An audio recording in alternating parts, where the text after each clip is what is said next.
안녕하세요. 착한 설명충 모아요입니다. 기승전모 건즈편을 업로드하자 가장 많이 있던 댓글이 이번 편 이누야샤 아니었나요? 였습니다. 게임 기승전모와 애니 기승전모의 스포는 각각 별개입니다. 혼동에 주의하세요. 찡긋. 오늘의 기승전모 주제는 투니버스의 르네상스 시절을 책임지던 애니. 분명 피튀기는 액션 만화인데도 여자 아이들에게 더 인기 있던 애니. 뭐 이유는 굳이 말 안 해도 알겠죠? 시간여행 전국시대 모험 이야기. 이누야샤 지금 바로 시작합니다.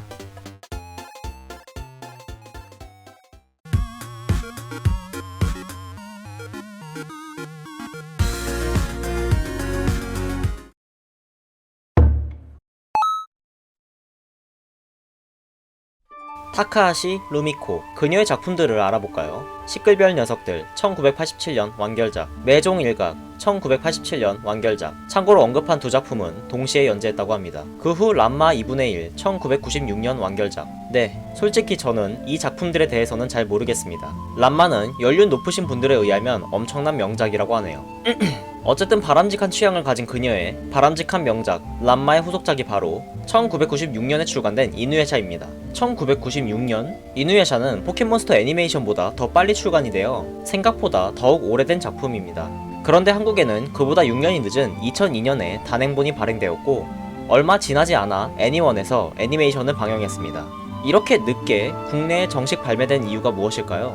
1990년대 후반까지 정부 차원에서 일본의 문화가 실생활에 유입되는 것을 차단하는 정책이 있었습니다.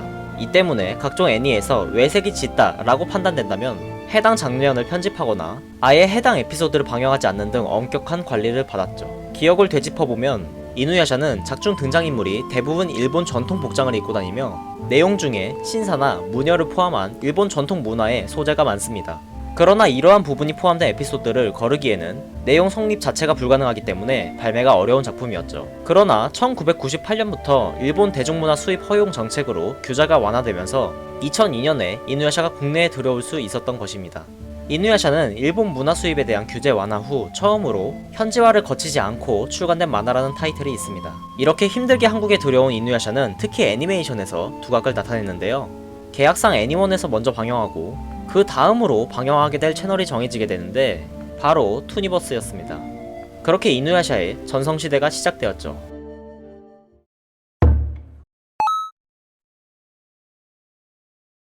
이누야샤는 우리가 생각했던 것보다 인기가 더 많았습니다. 소년 썬데이 만화 중 역대 6위에 빛나는 판매량 누계 4,500만 부. 이는 일본 만화 역대 30위 안에 드는 수준이라고 합니다. 히트작 람마 2분의 1의 작가의 작품이라는 것과 요괴라는 요소 덕분에 일본에서 많은 호응을 얻었다고 하네요. 요괴 하면 일본이거든요. 좋은 평가는 한국에서도 마찬가지였습니다. 기본적으로 이누야샤는 액션 만화지만 액션 스토리가 이어지다가 간간히 러브 스토리나 일상물이 나오는데 이는 자칫하면 맨날 싸우기만 하는 단조로운 스토리가 될 수 있던 것이 다양한 재미를 주는 효과를 가져왔습니다. 액션 만화에 러브 스토리가 있다는 것 때문인지 소년 만화로서는 이례적으로 여자 아이들에게도 상당한 인기가 있었습니다.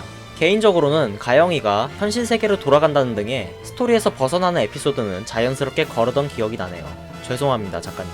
또한 투니버스에서 특별한 공백기 없이 지속적으로 이누야샤를 방영해주던 것 또한 인기 지속의 원인이 되었다고 생각을 합니다. 이는 역효과를 부르긴 했지만요. 이에 대한 자세한 이야기는 전에서 하도록 하죠. 추가적으로 지금 듣고 계신 이누야샤의 배경음악은 일본식 모험물의 분위기를 잘 나타내어 피겨스케이팅, MBC 출발 비디오 여행, 역사 스페셜에서까지 배경음악으로 사용되었다고 합니다. 이누야샤는 극장판의 성적도 성공적이었습니다. 물론 극장판의 작화는 조금 의외일 수도 있지만 유럽과 북미에서 이누야샤는 가장 대중적인 일본 애니 중 하나라고 합니다. 보통 서양에서는 넘사벽 인기를 가진 한 작품 다음으로 이누야샤와 드래곤볼을 인기작으로 취급한다고 합니다. 참고로 언급한 넘사벽 작품은 다음 기승전모의 주제이기도 하죠.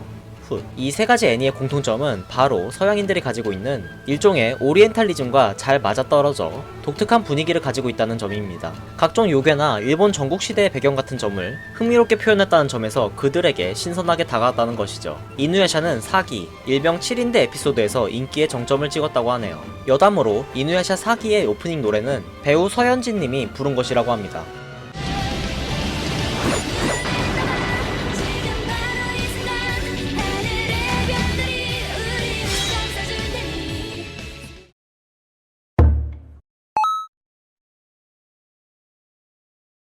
이누야샤의 대략적인 스토리는 다음과 같습니다. 현대의 여중생 가영이가 시간 이동을 하여 이누야샤를 만나 별로 듣고 싶지 않다고요? 듣고 싶지 않은 이유를 조심스럽게 유추해보자면 바로 TV에서 지나칠 정도로 재방영을 했기 때문입니다. 제가 이누야샤 1기를 몇 번을 봤는지 모르겠네요. 게다가 한 채널만이 아닌 투니버스, 챔프, 애니원 같은 모든 만화 채널에서 이누야샤가 동시에 상영을 하기도 했습니다. 집에서 TV 보는 게 낙이었던 어린이들은 무한 이누야샤 지옥에서 벗어날 수가 없었죠. 게다가 어느 채널 할 것 없이 가끔씩 이누야샤 데이라는 명칭으로 하루 종일 이누야샤를 방영하는 날이 있었습니다. 복습이라는 명목으로요. 복습은 평소에도 지겹도록 했는데 말이죠. 게다가 진도가 끝나면 1기부터 다시 방영하기도 했습니다. 시청에 불쾌감을 느끼던 저는 당시 투니버스에서 실시하던 실시간 문자 대화에 다음과 같이 질문했었습니다. 이누야샤는 왜 이렇게 재방영을 많이 하고 진도는 안 나가는 거죠? 이랬더니 돌아오는 말이 어린이 친구들이 여러 번 보고 싶어 하기 때문이죠. 후에 이 재탕의 제왕은 도라에몽이 되었다고 하는군요. 사실 이건 이누야샤의 문제라기보단 한국의 애니 채널들의 문제니 넘어가도록 하죠. 이누야샤의 대략적인 이야기 진행은 다음과 같습니다. 이누야샤 일행이 각성한다. 나락도 각성한다. 나락, 탈주, 반복. 그렇습니다. 이누야샤는 폭발적인 인기를 끌었지만 500회를 넘어가면서 계속 했던 일하고 또 하고를 반복합니다. 이는 이누야샤가 이야기를 끝내야 할 시점을 놓쳐버렸기 때문인데 소년 선데이가 소년 점프와의 경쟁에서 완전히 밀리고 판매 부수마저 100만 부 밑으로 떨어지는 일이 있었기 때문에 선데이의 간판 작품을 결말내기 어려웠을 것입니다. 매우 천천히 스토리가 진행되면서 이야기를 마무리 지었다고 하는데 전에 다뤘던 드래곤볼과 비슷한 사례라고 볼 수 있겠군요. 여기까지는 원작에 대한 이야기였습니다. 애니의 상황은 어땠을까요? 그 반대였습니다. 이누야샤 애니메이션은 대략 6기까지는 원작과 비슷하게 매우 느린 진행이 눈에 띄었는데 그 다음부터 결말까지 원작의 명장면을 포함한 상당 부분을 대충 넘겨버렸다는 것을 느낄 수 있었습니다. 완결판이 아닌 간결판 수준이었죠. 이는 원작의 진행 속도가 느리다는 비판을 받자 애니메이션의 진행 속도를 빠르게 수정한 듯한데 타카하시 루미코는 이누야샤 완결편 애니를 압축하지 않았다면 80화 정도까지 나올 것이라고 했으며 아무리 압축해도 50화 정도는 생각했다고 합니다. 그런데 이누야샤 완결편은 단 26편. 이렇게 이누야샤는 이야기 진행이 느리다고도 비판받았고 빠르다고도 비판받은 특이한 사례라고 합니다. 결과적으로 4에서 6기에 당시 원나블과 비교할 정도로 인기가 있었지만 전성기 시절의 인기는 완결이 될 때까지 회복하지 못했습니다.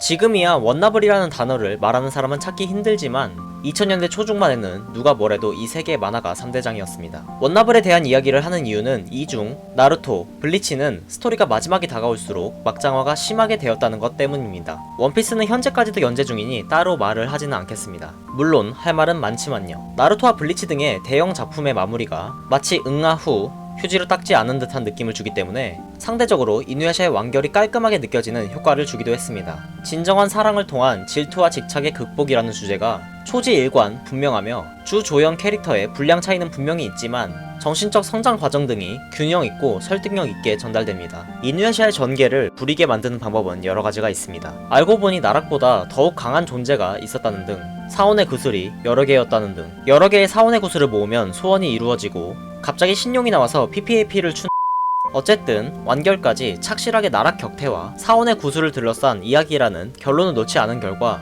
완성도 있는 결말이 탄생했다는 평가가 있습니다. 이누야샤는 이제 애니메이션 채널에서조차 보기 힘들며 우리들의 기억 속 추억의 작품이 되었습니다. 총총